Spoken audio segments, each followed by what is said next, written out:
Welcome to our town hall meeting number 2. I am Joe Sampson, the Blueprint Coordinator for Calvert County Public Schools, and it's great to see you all here tonight, so thank you for coming. At this time, I'm going to have our superintendent, Dr. Townsell, do the welcome. Good evening. I know I'm tired too, but we're here. We're going to get it in. I hope everyone is having a great day. As you've heard previously, the blueprint is coming. Ladies and gentlemen, the blueprint is here. It's legislation that we must implement. There's something called AIB, Accountability Implementation Board, that we're accountable to. The 5 pillars of the blueprint, you must familiarize yourself with them. First is college and career readiness, early childhood education, high quality teachers, leaders, and educators, diverse leaders, governance and accountability, and more resources for young people. As you know, it's budget season, and a part of the budget, one thing we have to do as a blueprint requirement is by July 1, 24, or June 30th, 24, every teacher must have a 10% salary increase going back from 2019. In addition to that, we're looking to increase salary for all staff in Calvert County Public Schools because we realized during the pandemic how valuable all educators are. So I hope you have a meaningful discussion and dialogue in today's town hall. Hope you totally understand all of the components of every pillar. And we're excited to have your support, your advocacy, and we look forward to working closely with you as we execute and implement the blueprint. Thank you so much, Dr. Sampson.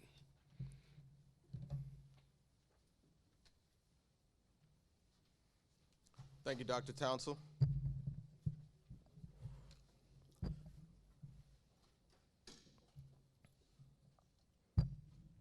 So at this time, I would like to first recognize any board members in attendance.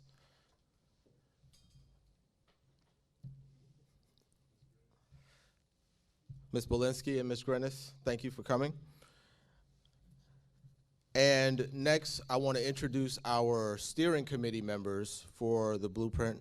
And we have on our steering committee, Dr. Susan Johnson, who is our Chief Academic Officer, Ms. Jackie Jacobs, our Director of System and Instructional Performance, Mr. Tony Navarro, Chief Operations Officer, Mr. Joe Sutton, Supervisor of Mathematics, Mr. Sandy Walker, Supervisor of Equity, Mr. James Kurtz, Director of Student Services, and myself. We are the members of the steering committee for our blueprint implementation. And at this time, I would ask if there are any members of our Calvert County Blueprint Committee, please stand and be recognized. Thank you. Can you advance that for me? So the members of our Calvert County Blueprint Committee are listed here. And this committee was formed as a result of a joint resolution between the Calvert County Board of Education and the Calvert County Board of Commissioners. Members were selected by both entities, and members are appointed for 3-year terms. The committee serves in an advisory capacity to the Board of County Commissioners and the Board of Education on the Blueprint Implementation Plan and provides guidance and makes recommendations along with pursuing input from the community. The committee is co-chaired by Mr. Mark Willis, County Administrator, and myself. Meetings are held once per month and are streamed for the public. Our next meeting is tomorrow at 2 p.m.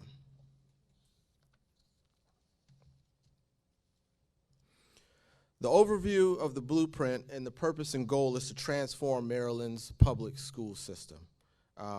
Early childhood, primary, and secondary education. The goal is to move them to the levels of high-performing school systems around the world, and to establish a system for educators composed of different levels through which they can progress, and also to create incentives to elevate the teaching profession across the state.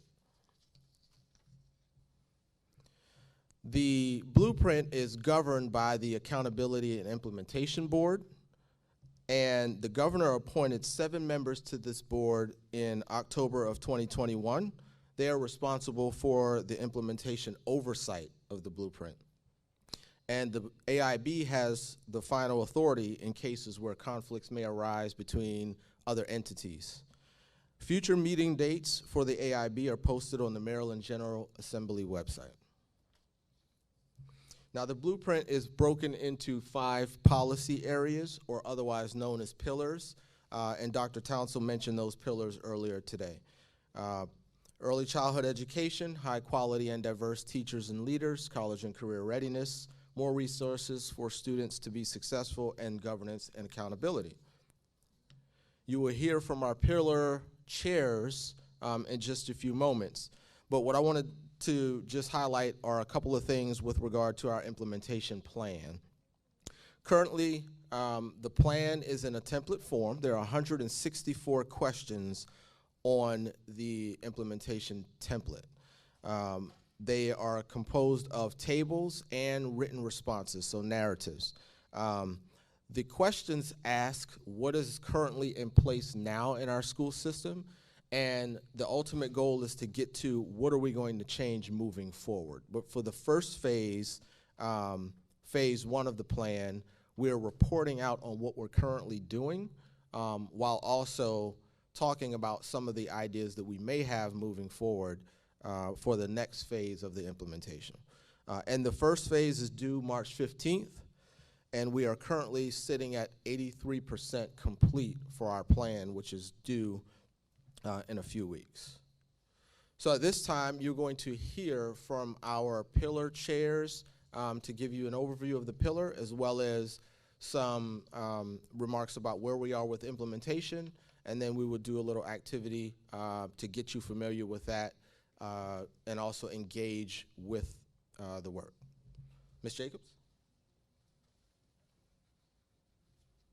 Good evening, everyone. I am here tonight to talk about Pillar 1, which is early childhood. And this focuses on investing in high-quality early childhood education and care, specifically targeting for a significant expansion of full-day pre-kindergarten to be free for all low-income 3- and 4-year-olds. The expansion would take place over a period of years, starting with 4-year-olds and moving to 3-year-olds.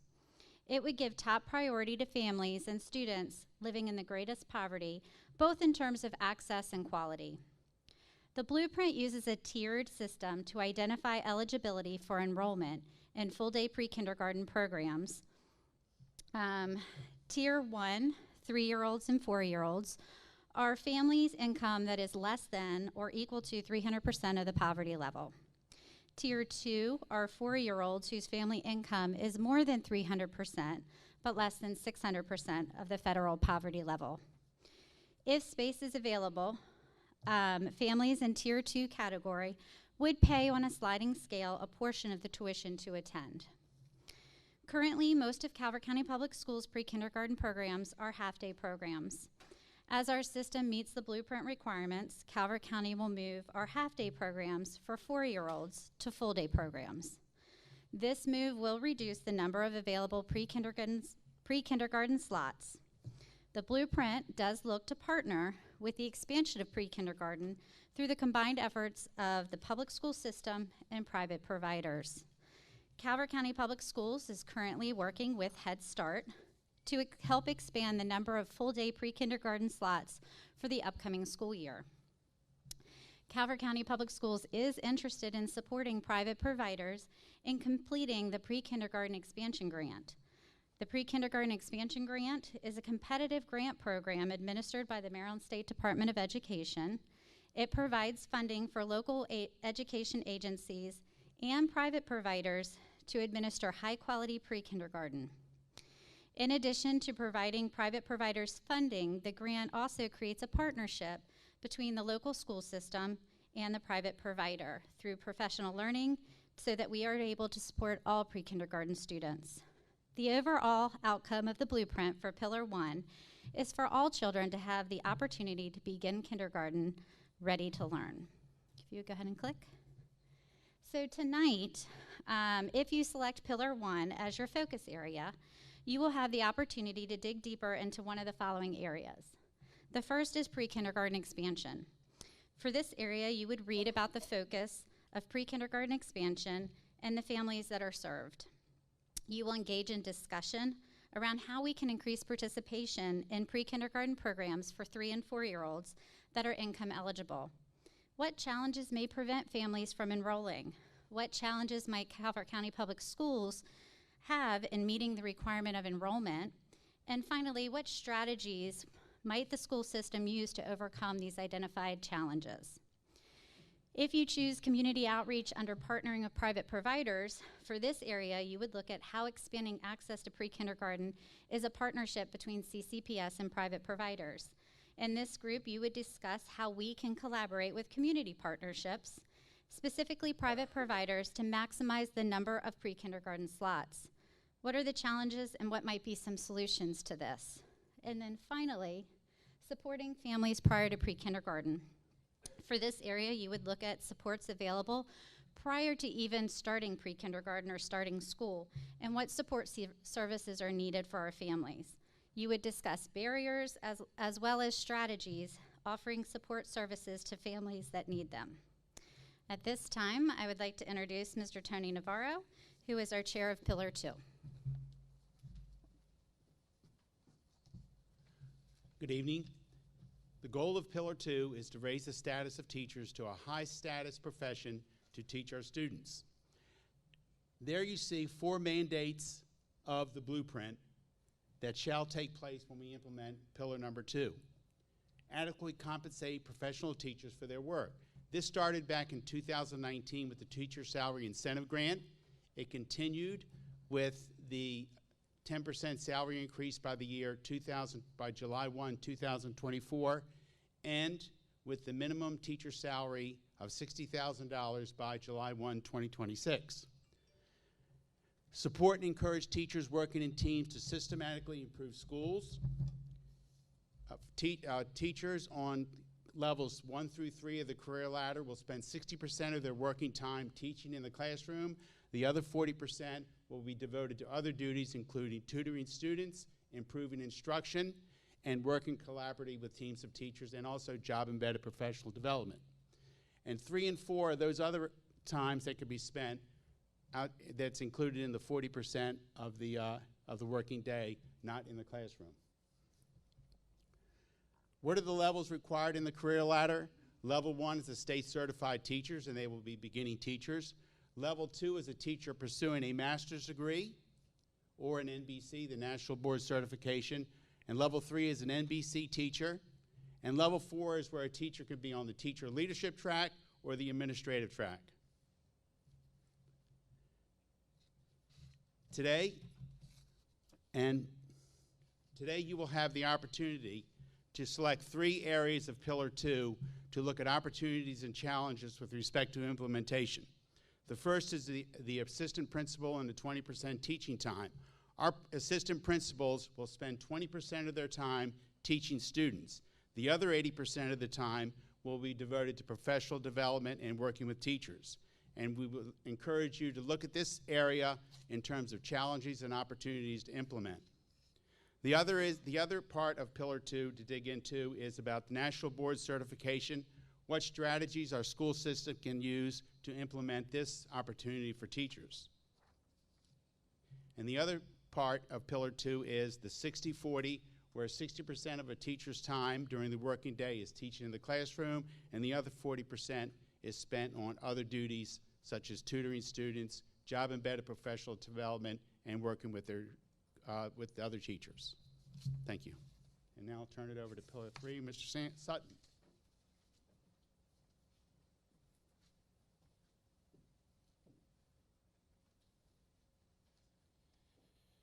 Good evening, everyone. I'm Joe Sutton, and I oversee Pillar 3. Today, if you happen to take a look through Pillar 3, you're gonna look at college and career readiness. The first piece of this is all about establishing a meaningful college and career readiness system and standard. Students that are college and career ready should be ready to succeed in advanced college and career training and work during the last 2 years of high school. So right now, MSDE, the state of Maryland, is studying the current standard and whether there would be any changes proposed. The current standard is based on mastery on tests. They're investigating right now whether they would include other factors such as course completion, grade point average, things like that. So the first piece of this is all about the state of Maryland making sure that the things we're requiring our kids to do directly lead to their success after secondary school. The second requirement, aligned curriculum, resources, and assessments, is all about maximizing the number of students that are college and career ready by the end of 10th grade. So once we have our targets established, what are the curriculum, what are the assessments, what are the structures that we need to have in place to make sure that everyone is able to leave us prepared for a career or college work. The third requirement of the blueprint is that Maryland districts work toward empowering all students to be better prepared to transition from a foundational academic education to an increasingly focused readiness for a career immediately out of secondary school. They need to have that preparation by the end of 10th grade so that 11th and 12th grade can be spent doing some of that specific career or college preparation, which is what you'll investigate if you choose Pillar 3. The blueprint authors envision districts enacting post-college career readiness pathways through which students spend increasingly more time earning college credits and job certifications in advanced placement, international baccalaureate courses, dual enrollment opportunities, and career and technical education. They are envisioned to design or to develop in-depth specialization before leaving secondary schooling. These post-college career readiness pathways are intended to be available at no cost for students that are college and career ready. So the pathways that I'll show in a minute include dual enrollment opportunities, CTE opportunities, and AP, advanced placement opportunities. Finally, the fourth requirement of college and career readiness is all about helping individuals and businesses match with each other. There are always jobs without people, and there are always people without jobs, because who and what is available doesn't always match up. So the state of Maryland will be required to be more strategic to help our workforce and our students find one another ready to succeed. This will most likely involve partnerships with external groups.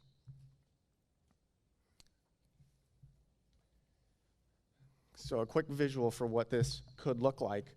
In 9th and 10th grade, students are taking care of their foundational academic credits, but the farther they get through their career, the more they start focusing on that career preparation, which could include college courses, either through dual enrollment or through AP exams. The pathways that are envisioned are one college prep pathway, one that is about dual enrollment and earning credits with a partnership with the local community college, and one is about career and technical education, including apprenticeships. And importantly, students having experiences in one of these pathways should not block them from having experiences in others. Students that are not yet college and career ready would be given some support. Sorry, I blocked myself by the column. They would be on a support pathway, and during that support pathway, they would be working to earn the college career readiness at the same time as they would still be able to access some of the other opportunities through the pathways. So if you are to choose Pillar 3, you're going to take a look at just what might it mean for students to have access to dual enrollment. What could that look like? What would it look like for the system to pay for AP costs? What would be the definitions? What would be the challenges? What are our current strengths and weaknesses, and what are the upcoming opportunities and threats we have? And finally, what are some of the unintended consequences that we want to put out into this room as we continue to build this plan out for our future? Next, I'll share the microphone with Sandy Walker.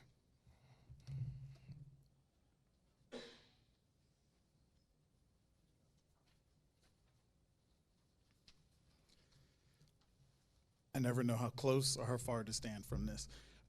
Good evening, my name is Sandy Walker. I'm the Supervisor of Equity and School Improvement. I am the chairperson for Pillar 4, more resources to ensure all students are successful. The goal of Pillar 4 is to elevate the overall student performance of Maryland students to an international standard, while also eliminating opportunity and achievement gaps. The current commission wants to ensure focus on students who struggle in the classroom by providing more resources as needed. So targeting where are the needs and applying the appropriate resources. The commission also purposely refers to students who need more support as at promise rather than at risk. And I just want to emphasize this because this is critical, not only for the entire blueprint, but especially for Area 4, Pillar 4. The commission, they wanted to emphasize at promise because students have the promise to be successful in school if the educational system is designed to meet their needs. This thinking has been foundational in our work as we have gone through Pillar 4 and worked through the implementation process. The Blueprint for Maryland's Future requires us to provide supplemental instruction and resources to meet the diverse needs of all learners. To meet the diverse needs of individual students, it's important for us to identify individual student needs and to provide early supports and interventions. Academic and behavioral health screeners, both required by the Blueprint, will help us to identify the strengths and areas for growth for every child in math and reading, as well as social-emotional supports. These will enable us to better identify individual student needs and to provide targeted supports. This work is not meant to be done as a school system in isolation from community organizations. Community partnerships that we establish and maintain will allow us to leverage more resources to help us meet the needs of our students. The Blueprint requires us to work with our mental health coordinator to enrich and expand our partnerships with local health organizations. Additionally, the Blueprint requires all certificated staff to be trained in suicide prevention and trauma. While we have traditionally been trained in these areas, we will continue to enhance this training to ensure that we are meeting the ever-evolving needs of our students. So in conclusion, we'll keep in mind that our students at promise can be successful when we strategically identify, target, and support their needs. So again, the overall outcome of Pillar 4 is to find the needs, to implement the most appropriate and effective supports, academic, behavioral, social, for our students, in particular, our English language learners, our students who receive special education services, and as well as our students who are experiencing poverty. So, for today's session, when we break up, if you select Pillar 4 as your focus area, you'll have the opportunity to explore and provide feedback on one of the following areas, diving deeper into these areas. Behavioral health. For this area, you will read about the focus of supporting a student's social, physical health, and mental health and family needs. You will engage in discussion around what are student needs and how can we better meet them. Second option, discipline procedures for students. For this area, you will discuss how to include rather than exclude students. English language learners. For this area, you'll discuss supports for having a positive impact on English language learners. You'll discuss barriers and strategies to offer support to families that need them. So those are the options, and at this time, I would like to introduce Mr. James Kurtz.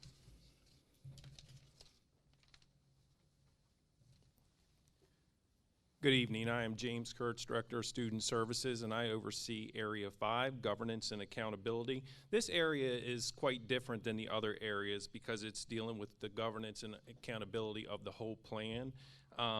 I'm going to talk a little bit about the implementation plan, and this is more like an overview of the process.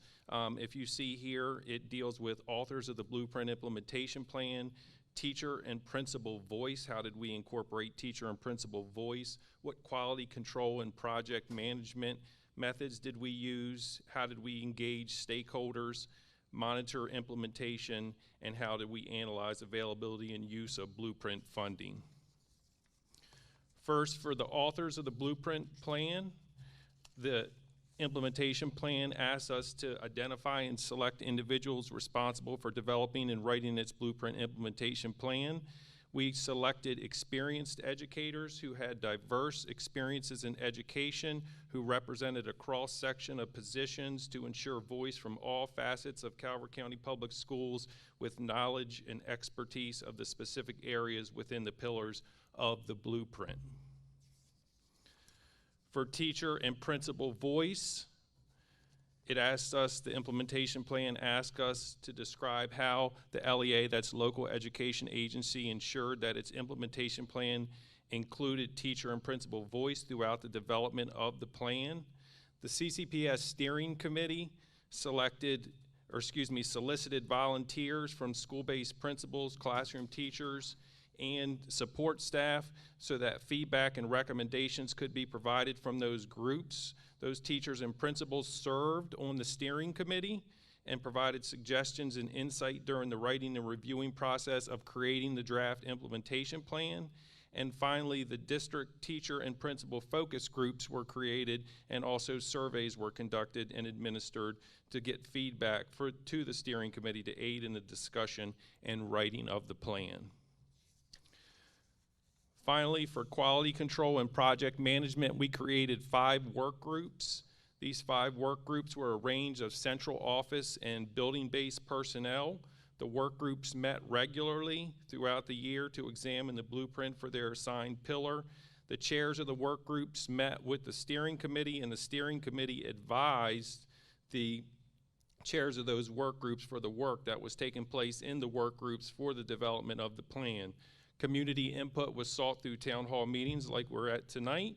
And finally, there was ongoing presentations at the Board of Education meetings. And that concludes the update for Area 5.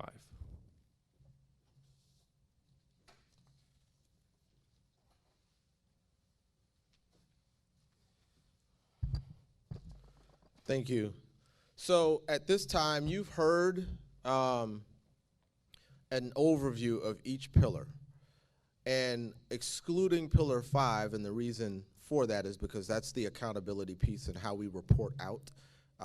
We're not going to, there are certain mandates for that. Those are non-negotiable. So what we're going to do is we're going to break up into groups in pillars 1 through 4 to allow you to engage with pieces of the Kerwin Commission document, and then provide feedback on the specific question that is asked. So if you go clockwise around the room, pillar 1 is on this whiteboard, pillar 2 is on the back wall, pillar 3 is over here on this wall, and pillar 4 is behind me. So when you break out, you'll just go to that space. There are documents either on the floor or on the table or right next to the chart paper that are linked to either 2 or 3 specific areas within that pillar. You'll take 3 to 4 minutes to read over that information, and you only need to pick one. You don't have to pick all 3. So just take one, read over that information, and then you will think about how you would respond to that question and how we can respond to that question. What feedback can you provide to us? And then as a team, a group, have some conversation about what you read, what your thoughts are, and just share that in your group, and then chart your paper with the feedback that you would like us to receive. And then at the end, we'll have some share out just so that we can have our voices into the room to really hear some of the things that you're questioning or concerned about. And then we'll also open it up for questions at the end. So does everybody know what the next steps are? All right, so go ahead and move to the room, to the corner of the room where your particular area of interest is. And we'll take about 20 minutes.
I'll bring these over here for you guys.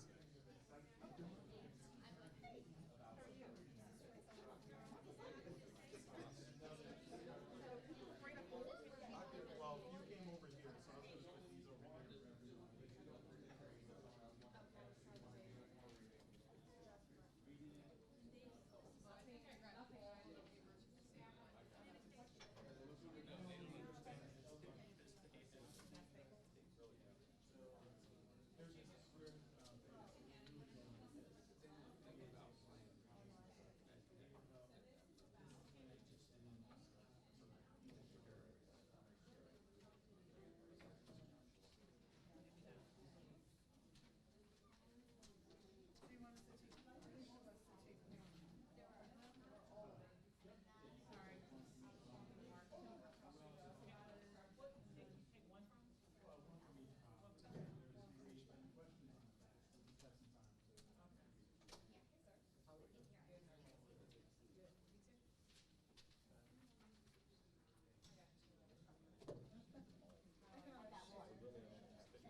Behavioral health, English learners, and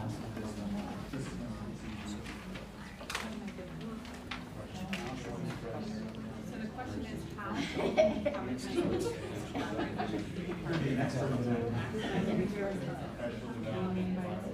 So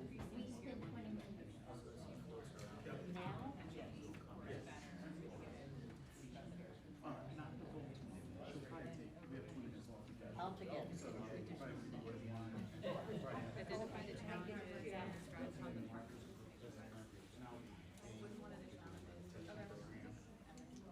And then the question, how can we leverage this requirement in an effective way in our schools?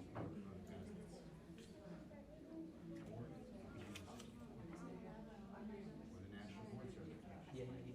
Oh, I didn't know. Oh, I do. What are your thoughts? Yeah. I think that's what it's gonna do. I gave you sheets, I gave you numbers, I gave you. Hey, how you doing? Okay. I left about 5 minutes before it finished up. I was like, Meg, can you finish it? I was talking across the street.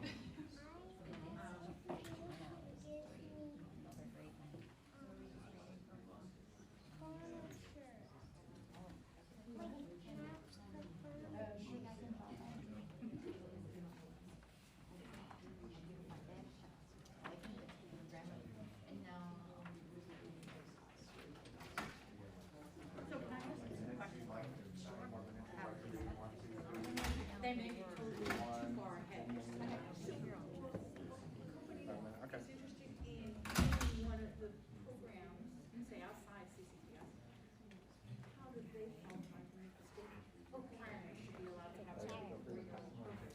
For example, and I'm just 20 years ago when my children went through Little Lambs or Calvert Nursery School, how would they be qualified to become eligible to work in conjunction with you for a Head Start type program?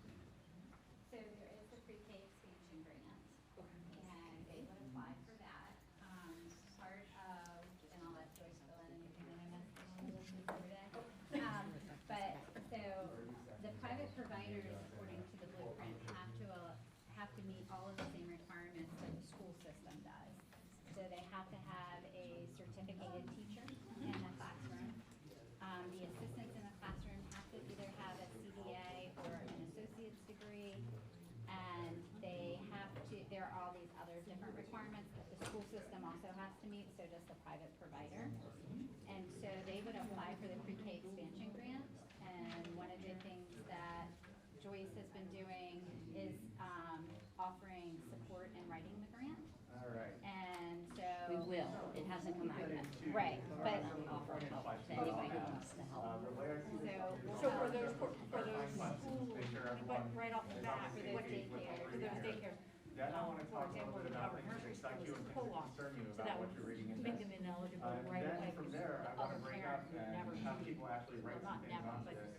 For my The school teacher in the as we 4-year-old write and out our 3-year-old responses. classroom that gets the grant for would the have to program. have their So before we teaching jump into certificate. your And reaction, are there any clarifying questions? But their age Anything would that have to you're be not sure what it means? So that would make them ineligible, because it would be a parent, in say, a It co-op. probably would, So- yeah, so there's a whole list of So, things that you must yeah, have. okay, so we have career and technology education.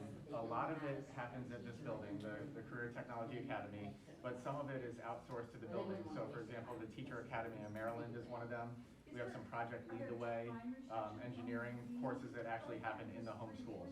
So we have to monitor CTE. The majority of it happens at our CTA building, but each of the high school buildings has a role. It wouldn't work for like those ones that have like the K-prep as 2 days a week program for kids. Okay, we have That- time for that. You feel like Yeah. they don't have eyes on what's going on at their own school in those programs versus what's going on over here with the student? Yeah, I think it's just different capabilities, different processes for if it's centralized versus if it's happening in each of the buildings. If they want So to apply depending for on the what grant, is you the might enrollment, what is the expertise of the teachers, that kind of dictates a little bit on how we do certain You know, they things. might want to work with 3-year-olds, and we don't really have 3-year-old classes. Well, I Or don't think traditionally you're have. in school or 4-year-olds, I just don't. How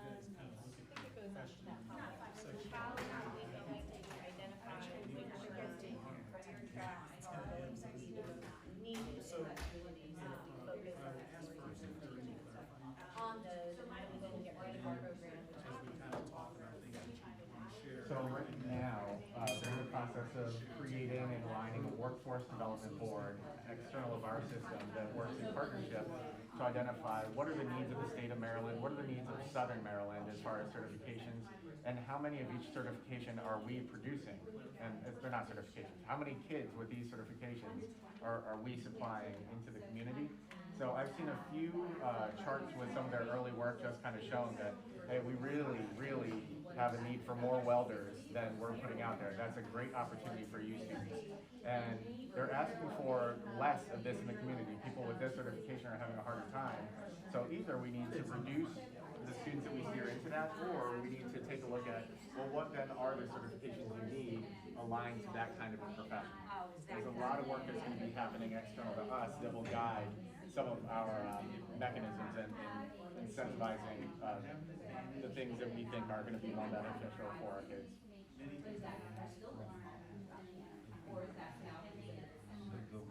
Sheet about AP. Put a little bit more meat to what it tried to define it, the difference between AP coursework versus an AP pathway. Yes, so we do relatively well on our AP course enrollment compared to other districts. We are a pretty high-performing district, both in terms of enrollment and test taking and test passing. What was just after these were developed, about this past week, MSD defined what the AP pathway needs to look like, and it will be framed out by the AP International Diploma. The AP International Diploma is a series of 5 different courses that you take across 4 different categories. Strategies that we need one language, so implementation plan, Spanish, French, there could also be AP English language, track, English language, which would be one science or math, there would be a humanities. So they define these categories, say, local education agencies, you don't have this decision anymore, we define it for you. Now you have to build out, what does that pathway look like, what are the different options your students need? I don't know specific, I know even teachers were getting to a point where nationally there is a shortage. I think many fields that are finding a shortage in the area, I think health in general, is having that experience as well. Yeah, we don't know exactly how it's going to fit in yet. We do know that what has to come next now that MSD is defined what the target is. We have to define the pathways, we have to look at the funding and say, okay, so we will pay for up to 5-year courses.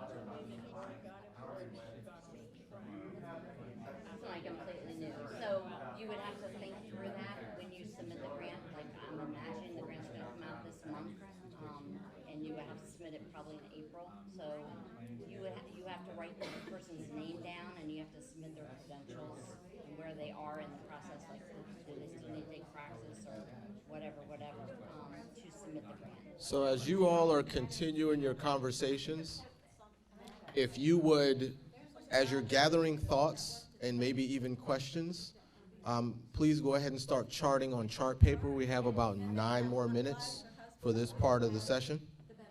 So as you put your comments into the room, go ahead and start charting it.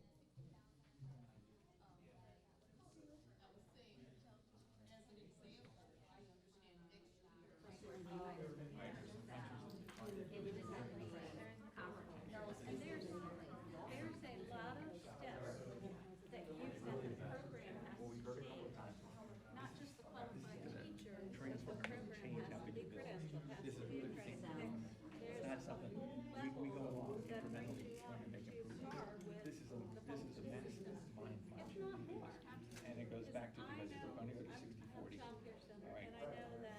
When your kids aren't with you for that 60% of the time, who's got them? Where are they?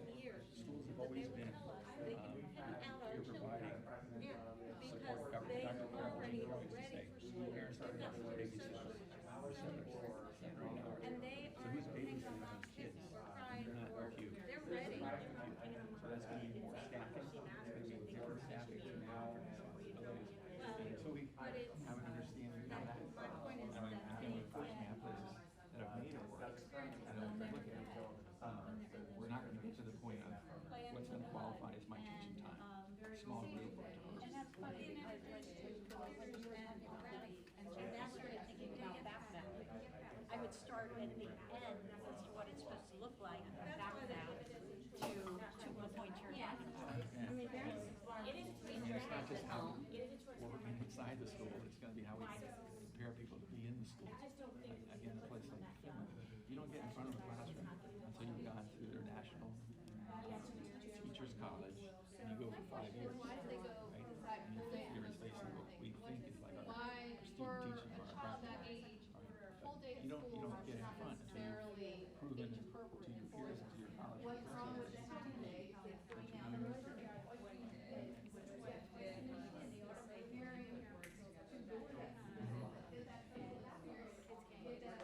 Yeah. What we're doing before. It starts at, I'm sorry, it's junior and senior year, but you're deciding in 10th grade for your next year, my decision is not saying I have a 6th grade now. I've been through this experience. Part of it is so many people that do this are part of the daycare studying and stuff. Anyway, they're there 4 hours. I know they're required to do so many different things.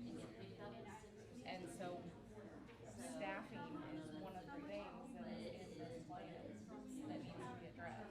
And there's a staffing shortage. And so why is that? And how can we solve it? I would 100% agree with that. I have Apply for the childcare scholarships and can't find childcare in the 60 days that they give you to get childcare.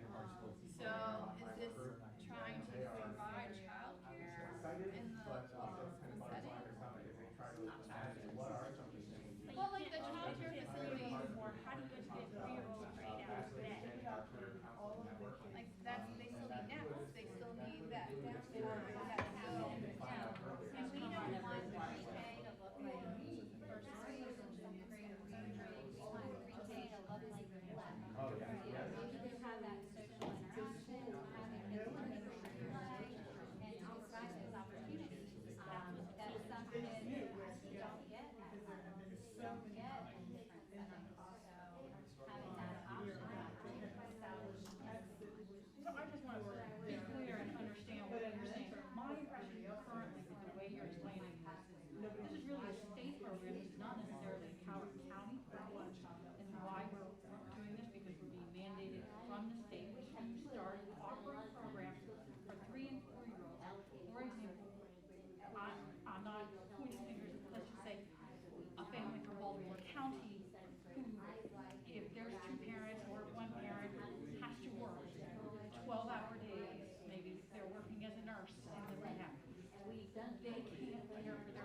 affecting, what are unintended messages that we're putting into the community, and some of that is in how high we've elevated AP and how much we've encouraged that, how much have we not said, but kind of said. And I would say right now they probably have more of our kindergarten programs, however, So let's suppose you have chemistry.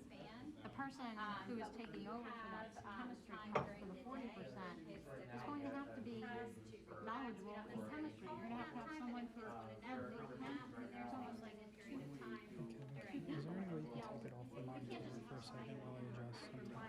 That's what I was asking. What activities would constitute the 40%? Follow the law.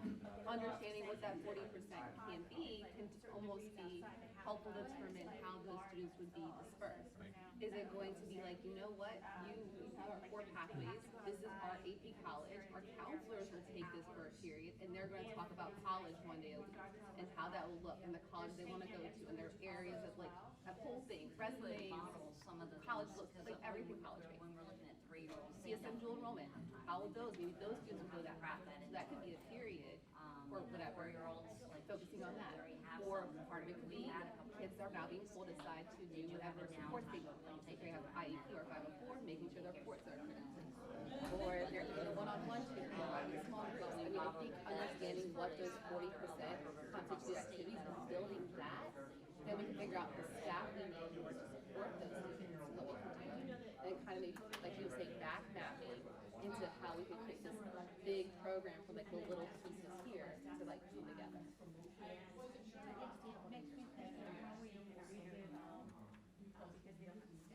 When we got the new curriculum, we had to look at the end. What is our end goal? And then take it back to how we you have to start at the end. So we recruit all the time. And one of the things that we'll have to do as we move forward with this is looking at how to recruit our early childhood teachers. To really look for those teachers that are certified in early childhood, because that is the teachers that we are working with for these programs.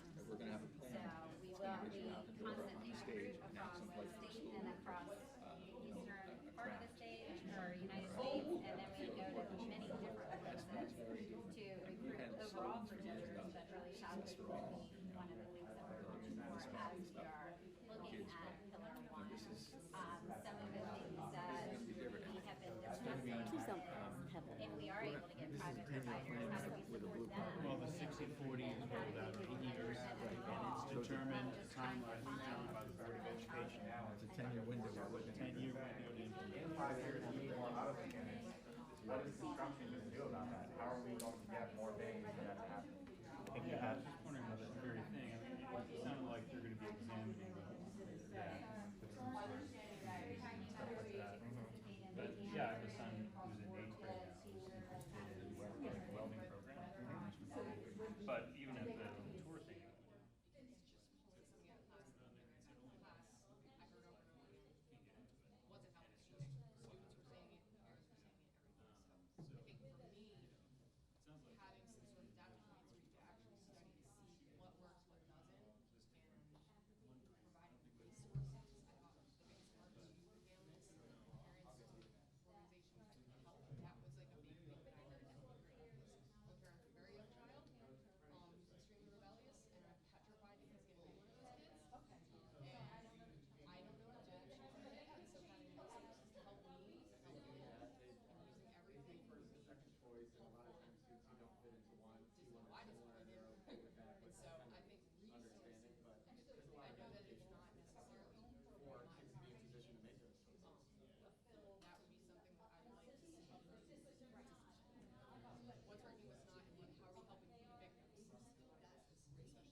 So at this time, I will ask that you take the next 3 minutes as a group and please respond to the question at the bottom.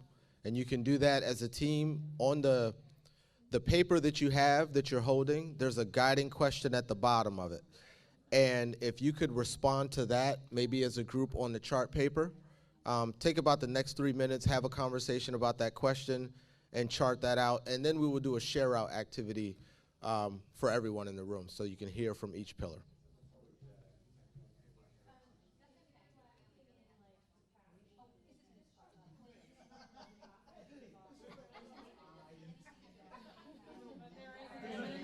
That the students can easily access that facility, and maybe half the time or maybe one day they're in the classroom setting or the CTA setting, and the next day they're on site. So one of the requirements is CTE can include apprenticeships, paid apprenticeships, where we set up students in the field, they're grading for their success within that career pathway, gives them a head start in that business, and it gives the business prospects. So right now, we don't count a counselor, number of considered a teacher, not as mandated by School psychologists, speech language pathologists, activities directors. This is for teachers that teach in the classroom and are defined as teachers in the blueprint. Okay. So I think like part of that, for me, looking at it right now is elementary school, middle school, high school aspect. Responsibilities and expectations. I suggest that we fund that to stay equitable in terms of the kids. Again, what we were saying before, what's it going to look like for each kid?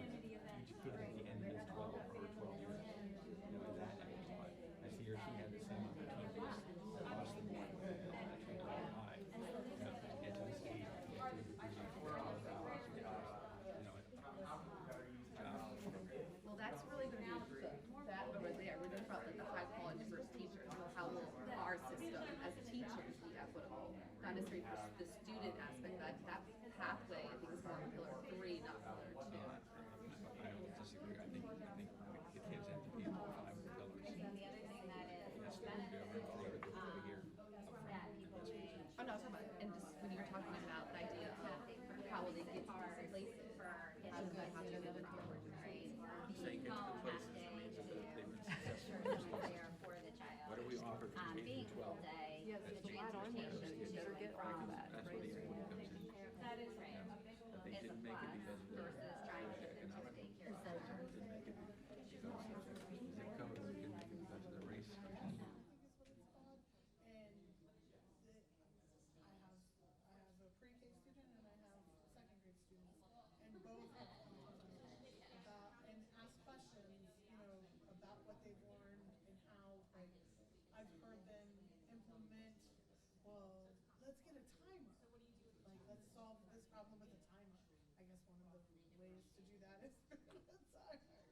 I don't know, but they have tried to, come home and resolve the fights between themselves using the resources that they're teaching. So at the lower level, I would say, at least at Sunderland, they have been doing very well with that. Students will spend their school day on the CSM campus. We have a rotation of these credits, and they will get their general studies. It transfers all over the state and to many non-state schools. If that's successful, they're looking to expand it both in the number of kids offered that opportunity, but also to 11th grade students. So they would be able to do 11th and 12th grade like this and earn their associate's degree. Charles County is currently in that version of the pilot with 11th graders, and I think they accepted 48 students.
liking this work too. Have you ever seen one of those zombie runs where like people want to do a 5K and someone jumps out? So some of it you're just jogging along, and then someone jumps out and you gotta run real fast, and then we're jogging again. That's kind of how it's felt so far. I will say on the bullet actually again more exposure to cause like this is when the kids don't know about it. So I think it should start maybe earlier. Maybe even at the juncture between 8th and 9th grade. You know, because my daughter did it. But I knew about it because she's a 9th grader in pre-com. You know what I mean? But that should have been introduced. But she's doing dual enrollment starting 9th grade. And that's one of the requirements too, is that we need to test students for college and career readiness by 10th grade. But if students are displaying to be able to do those kinds of things earlier, we need to figure out how do you dual enroll an 8th grader? How do you, like we're not sure yet, but those are the kinds of things we have to lay out what the requirements are, because I had my kids didn't really follow what was required there. So we passed one class, but we didn't pass another. And I wasn't happy about that. That was on me. Right now, it's limited to approved classes. So will that open up to all classes?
Okay, go ahead and finish up your conversations. In about 2 minutes, we will come back together for share out.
robust career counseling network and system, so the kids even know what are these pathways, what are these opportunities. Trying to leverage the counselor that's in the high school, that's probably a lot more for them to take with them than to be another role.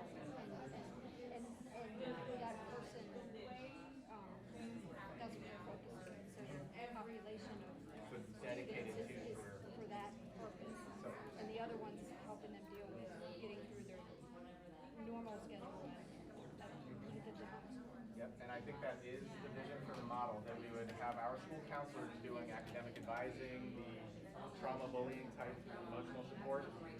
Right now, I think there's an external commitment of 3 new career counselors that would be supporting with there are requirements if we have this amount of money that we need to be able to fund a full, I guess, array of counselors that are new to our system.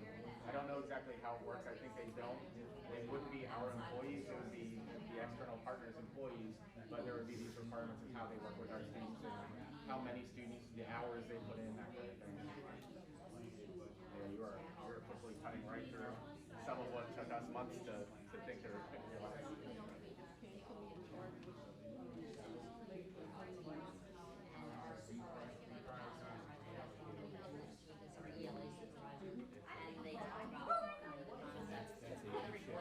Because everybody, I know, currently being done. Guidance is what's currently being done. And for the right reason, people think it's not real big. Yeah. But I think it is Well, yes, but for many people that it's working for, they're not going to be loving their team. Sometimes when people see changes happen, they think, okay, you get something, I lose something. They look at change. All right, at this time, I'm going to ask us to come back together. And we'll start with Pillar 1.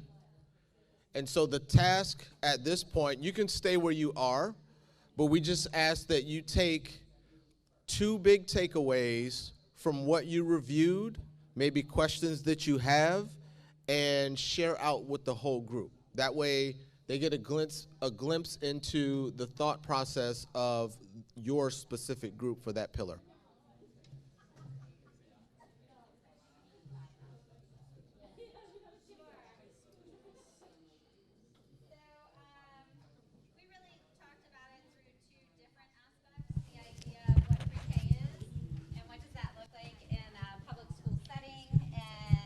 How is it different in the public school setting versus the daycare setting and the private providers? Over here, you want me to hold it? Okay. Over here, we really had some conversations about the benefits and the restraints that the grant provides for private providers and how they currently are structured versus partnering with the school system and the restraints that are within the grant. And being able to even apply for the grant. So we spent some time there. I don't know if there's anything from this side that you guys want to share. Same kind of things. I just have a question about the sliding scale. Sorry, I have a question about the sliding scale because I know how much I'm paying for my 4-year-old to go to a private preschool half day. Is it really affordable for that range with the cost of living in the area? And parents need to know that now because all the private preschools are already filled up having wait lists. Like, sorry, can't have any more space on my wait list. So it's something parents would need to know now before they even apply if it's going to be something in their budget. So just to respond to that question, so we have been given some information about what that sliding scale would look like, and it is based on income. So if you're at 305% of the poverty level, you would pay this portion, versus if you were at closer to 600%, you would pay closer to the full tuition, and it would be based on the per pupil allotment that is in the legislation. So it's directly put in there, and it increases over the years. So I don't have the numbers off the top of my head, but it is within that document that says how much the full tuition is, what the school system would receive, what the private provider would receive, and then it would be a portion of that. So whether you pay 100% of it or you pay 20% would be based on the income. All right. Okay, this is Pillar 2, And we focused on the 60%, 40%, where a teacher teaches 60% of their working time in a classroom and 40% on other activities. Some of the questions we said was, how is this going to be done? Will we need more staffing? Will we have to have a different staffing model? We think it's also important to backward map from what this should look like to what it looks like now. It was also commented, how will the 60-40 look at the elementary school, at the middle school, and the high school? Some of the hurdles are we don't have its certainty with respect to what exactly has to be done. It was also mentioned what constitutes each of the 40% activities. What do the things mean and what does it look like? It's important to differentiate professional development. And again, how do we shift from our current model to the 60-40 model? And it's important that we think, plan, and budget differently.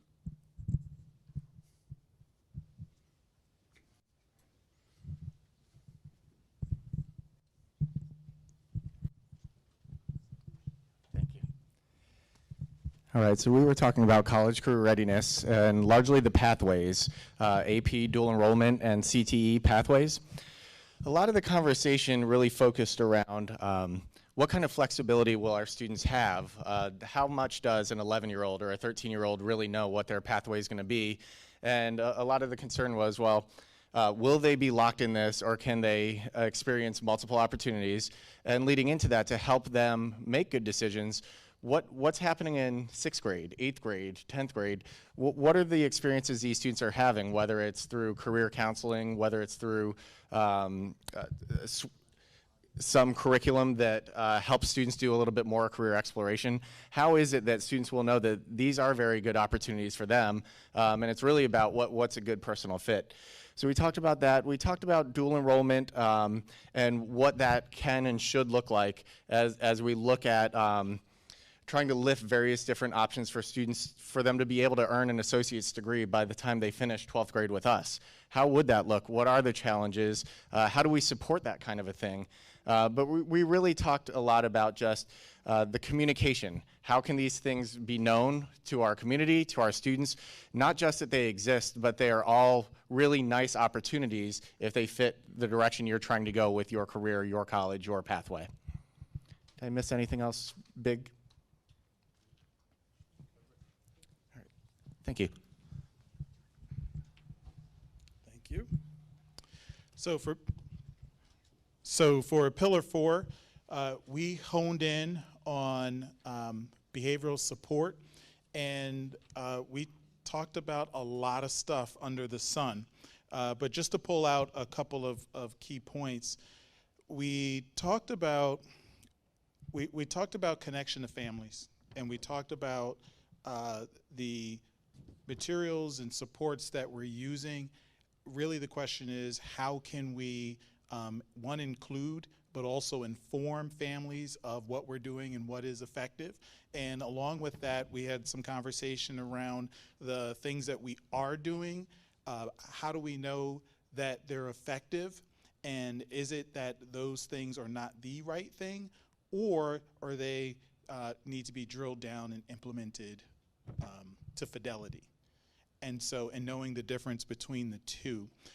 Also, we talked about supports for teachers and admin to address behaviors in the classroom and in the building. And anything that I missed, I want to make sure I don't squash a voice. We just had a lot of really... You have to take the microphone. Hi. We just had a lot of really good perspectives in this group. We have, I believe, a former Board of Ed member, a current Board of Ed member, and a student, and a couple parents. So we had a lot of good input. That's all I wanted to add. Yeah, and we could have had another 2 hours probably with diving into it. I'm giving this to you. Oh, okay. All right, so once again, I just want to thank you all for coming out and taking the time to do this. This is important, and it's not a one-of. We will definitely do more of these as we continue phase 2 of our implementation plan, which is a 3-year implementation. So we'll really be seeking community feedback on what we're going to change in Calvert County moving forward in order to meet the requirements of the blueprint. I looked over, and I'm remiss because when I introduced board members, I didn't introduce our student member of the board, Ms. Maggie Rathgib, so I apologize for that when I looked over earlier. So our next steps for our implementation plan, we have individual pillar meetings that will take place between tomorrow night and March 13th. So tomorrow is Pillar 2, and on Pillar 1 is March the 6th, Pillar 3 is March 7th, Pillar 4, March 10th, and then we are having an individual pillar session for Pillar 5 on March 13th. And so they are all going to be at 6:30 p.m. in the boardroom, and if you are interested, please come out.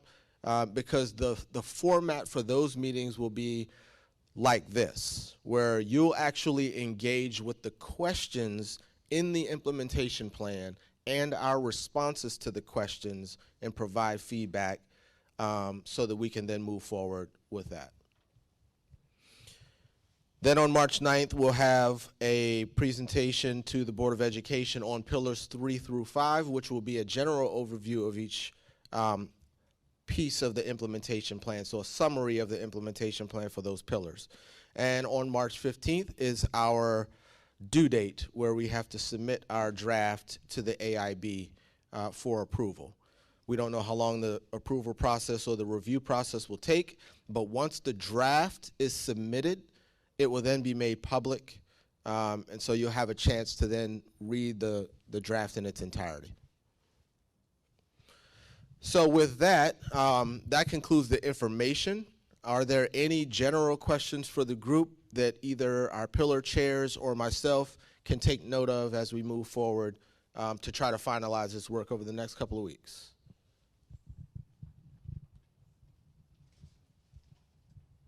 All right, well, again, thank you for coming. Encourage more people to attend the individual sessions as well as the town halls down the road. Thank you.